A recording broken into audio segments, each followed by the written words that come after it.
But when the first couple of Sundays we heard him, we thought, oh dear, how can we stand that Central Texas twang? He's virtually a Yankee from way up north. He was. It's a difference, isn't it? Yeah. It is very different. Yeah. We quickly got used to it. And, of course, we loved him. We just loved Buckner and Martha from the very beginning. Yeah.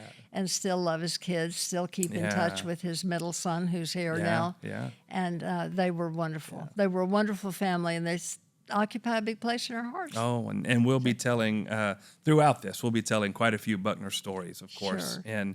and telling some of those. Well, thank you for sharing that.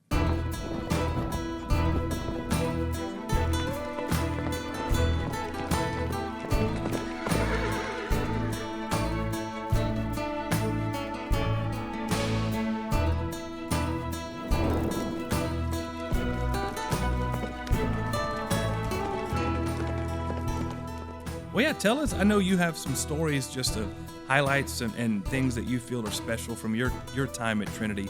Tell us a story. Okay, well, one of the things that we have always done, and I didn't mention this about the very beginning, but it was true from the beginning, we have always been missional. We as a church have never been selfish. Yeah. We needed money to build our building and to make provisions for the things that we were doing. But from the very beginning, we had a mission outreach to a little neighborhood near us, which I think mainly does not exist anymore. Okay. But back then it was called the Kenwood area. Okay. And it was across McCullough from Almas Park. Okay. Yeah. And it was inhabited mainly by the people who worked for the Almas Park people. Okay. Yeah. And a man living there, maybe a man who lived in Almas Park, owned a little building in Kenwood that was not, it was too big for a house and was more like a little meeting hall. Yeah. Like maybe for a union hall or something. And he donated it to us if we wanted to start a church there. Yeah. Well, yes, we sure did. Yeah. So on Sunday afternoons, our youth group, along with a lot of adults, and by then, I mean, I didn't get to go when I was 10, but I was going by the time I was 12. So this was real early on then, right at the beginning. Oh, yes. Okay. Well, Wow. I'll tell you, missions was with us from the beginning. Yeah. So, after we scrubbed that little building on Broadway, we found out we could scrub buildings and fill them with people and bring the Lord's word to them. Yeah. So we would go from house to house in that neighborhood and ask if we could take the children to this building, to Sunday school. Wow. Yeah. And sometimes they would let the children go and sometimes they wouldn't. But we always had some, and we always gave them refreshments afterwards and had a little party. And, every Sunday afternoon for ages. That's well, fun. Yeah. Soon parents got interested. Yeah. And so we began sending people to go there on Sunday mornings and have Sunday school for adults. And then various men in our church would take turns bringing a little sermon or a Bible study. Yeah. Not a true worship service like we have, but the beginnings of a worship. So that church continued to grow and is now bought property. I mean, from way back then. And so that church is still going in some form. La Fe. Yes, Faith, and it is right? in Kenwood. And it's a beautiful, it's not in the same location. They bought property and built a beautiful little church, and they have a pastor in a church there. Isn't that wonderful? That really is. To go back that far for a new church, to have that impetus to start something new. And I think that carried on, didn't it? Where Trinity didn't start churches within Trinity, but launched out and started churches all over San Antonio at different points, hasn't it? Yeah. Yeah, we didn't want to replicate what we had done to start No, Trinity. that's special. But no, we have, I believe there are 10 churches in San Antonio that either came to us and said, we want to be a church, will you help us? Yeah. Or in the case of Brook Hill Baptist Church, their first young man was a pastor who had come to San Antonio for the purpose of starting a church. Okay. And he and his wife moved into an area where there was no church. and they started it in their home. Okay. And came to us. It grew quickly. I mean, the people outgrew their home. So they came and asked us for help. We rented a building and so forth and, helped them through their process until it's a thriving, going little Baptist church now. And that's a part of the history I love of there's always need for new churches. There's always need for new movements of the Spirit. And I pray that in our coming seasons, we have continued opportunity to continue that legacy of Trinity, just as we were started to start new things, new works in the area. I hope so. The most recent one is Covenant Baptist Church. Oh, really? Out it's in Garden Ridge. Garden Ridge, yeah, Yes. yeah. Uh-huh. Yeah, I've known several people that were there. But Marjorie, when you think back to the beginning of Trinity and some of your memories of that, the feeling of that, what that was like, and your 75 years almost of experience at Trinity, what has remained the same? What are some of those values in your mind that helped birth Trinity in 1949 and continue to enliven Trinity today? Are there things that are the same and similar that you still see at work in our midst? There really are. Yeah. For example, some projects.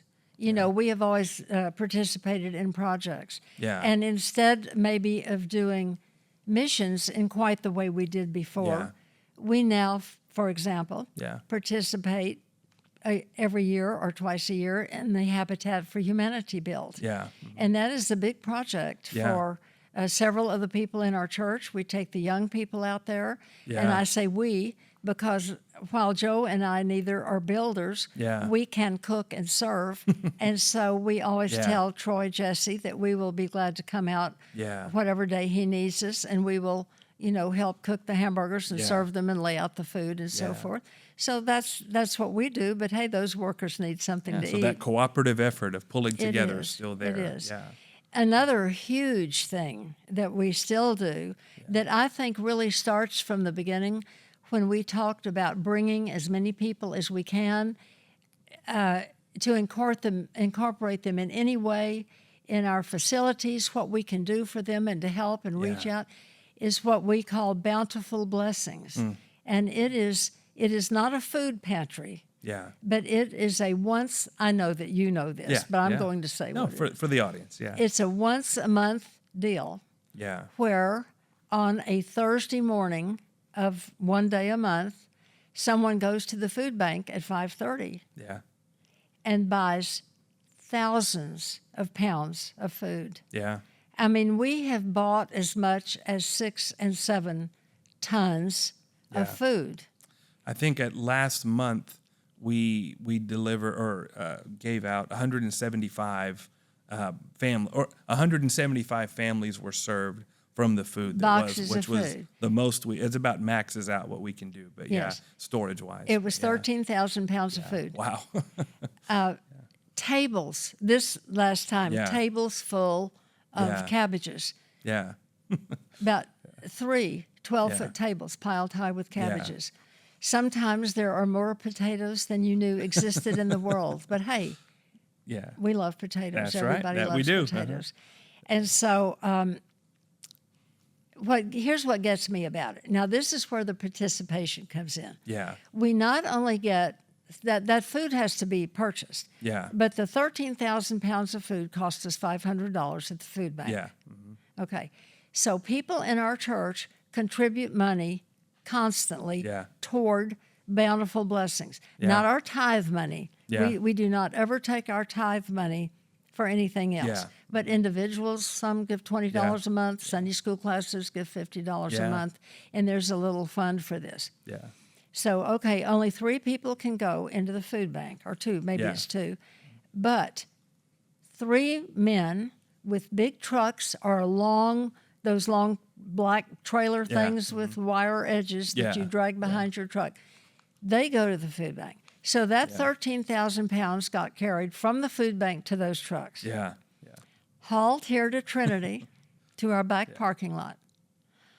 Got carried in to our dining room. Grocery cart by grocery cart. Yeah. Absolutely. 13,000 pounds of food. That's a lot of food. Yeah. Spread out on the tables for people to distribute into the boxes. Yeah. Everybody gets some of everything. Yeah. If there's a whole lot of something, everybody gets a lot of that. Sometimes you get enough carrots and potatoes and onions to have stew every day of the week if you want it. Yeah. But you know, some of these people are a family of 2, and some are a family of 7. Yeah. And the wonderful person who heads this ministry up calls every family every month to be sure that they are coming that month. Yeah. If they are sick, she arranges for the food to be taken to them. Yeah. So the third time that 13,000 pounds of food is handled, once it's in the boxes, is on Saturday morning when the people drive up to get their food or walk up from the bus stop to get their food. And that food is carried out box by box and put in their vehicle or their truck or the vehicles of the people who are going to deliver it to those who are ill. Yeah. So that food gets carried 3 times by volunteers, a lot of volunteers, to get the food to the people. Yeah. I think that's a wonderful thing. It is. It is. And, you know, if you can't do anything else in the world, you can carry a box of food from the dining room to the car. Well, and between the 3 givings, you've had dozens of different people pull together, from young to old, new members, charter members, you know, I mean, all the way through that. And that's part of the fun of watching that is the veritable group that comes together to pull that off every month, kind of a rotating group with Ruth at the head. And so it's a fun It was fun thrilling. thing. Yeah. It's thrilling to be a part of. Yeah, that's interesting. You remember at the beginning I told about Mrs. Hale scrubbing the windows with her beautiful long red fingernails. This last Sunday night, we had a meeting where we began talking about Vision 75 for Trinity. And there was a young man at our table and a young couple whom I had never met before, but I had seen them. But we were happy to meet, and I remember their names, and I look forward to seeing them again Sunday. The young man said, one of the things that strikes me about Trinity is how humbly accepting everybody is, no matter who they are, of everybody else. And to me, that goes back to that very first day, and it goes back to scrubbing the windows, no matter who you are, and it goes back to this young fella told us at the table, it was a very cute story, that he and his wife had been looking for a church. And they would never have considered coming to Trinity because, you know, we're a big, rich church. But they were tired of looking. They hadn't found any place they loved. Yeah. And so he said, I knew about Trinity. I thought, well, we'll just go sit in the back and listen to the sermon, and then we'll slip out. Yeah. So they came in the back and listened to the sermon, and before they could get out, Phyllis Patterson met them, recognized them as being new, invited them to our little Sunday morning meeting, a one-time event every Sunday called TBC for You. Mm-hmm. And they thought, well, why not? What the heck? We'll go and see what this is all about. Yeah. So she found out about them, found out what they liked, took them to a Sunday school class, and he said it was clearer that there were a lot of different people there on different economic levels, probably different educational levels. And we kind of hesitated to walk in, but they were so thrilled to see us. Yeah. They welcomed us with open arms. They knew our first names. Everybody introduced themselves at the end. And he said, we loved the Bible study lesson. Yeah, that's great. And at the end, they said, oh, please come back. We hope you'll come back. We'll be having a party pretty soon, and we want you to be sure and come to that. He said, we felt so welcome. We felt like we were family. Yeah. We felt like they really wanted us. And he mentioned several times in the telling of this how diverse he thought the distribution of different qualities were among the people, and yet they felt so welcome. And see, I think this is who we are. Yeah. And this is what I want for our church. I want us to always be this way. I don't care what you wear. Yeah. Just come and worship the Lord with me. And, I can't even try to sing. I'd sing in my heart, and if everybody's singing loudly, I can sing. But I don't mind singing loudly because I know that other people can carry that tune. Amen. There are other people who can do things I can't do. Yeah. But I can do something, and I can love on people. And I want all of us to bring in people. We all learned the song Red and Yellow, Black and White. Yeah. We're all precious in His sight. Yeah. Amen. I want us to have a great diversity of people here. And I want us all to be loving. And I hope some of them are real rich. But I hope some of us don't have any money. Yeah. Because they can pitch in and do other things. Yeah. And the Lord wants us. Gosh, we're all the same inside. Yeah. And we all have the capacity to love Him and worship Him. And I want us to be doing it together. That's what I want for our future. That's my dream. And the future's, we got a bright future ahead of us. I believe it. Being who God has created us to be. But Marjorie, thank you for sitting down and sharing your stories. Thank you for helping share our history with us, that we, history used well, as a launching pad to our future, where we're well informed and we know what remains the same, and we can discern how God remains the same, but some of the ways we share Him change. And so thank you for your spirit and your history and your winsome witness here at Trinity Baptist Church. But friends, thank you for tuning in. Don't forget to subscribe and like and follow. Look on social media, on YouTube. We'll be having more of these wonderful conversations about Trinity Baptist Church as we approach our 75th anniversary. Thank you.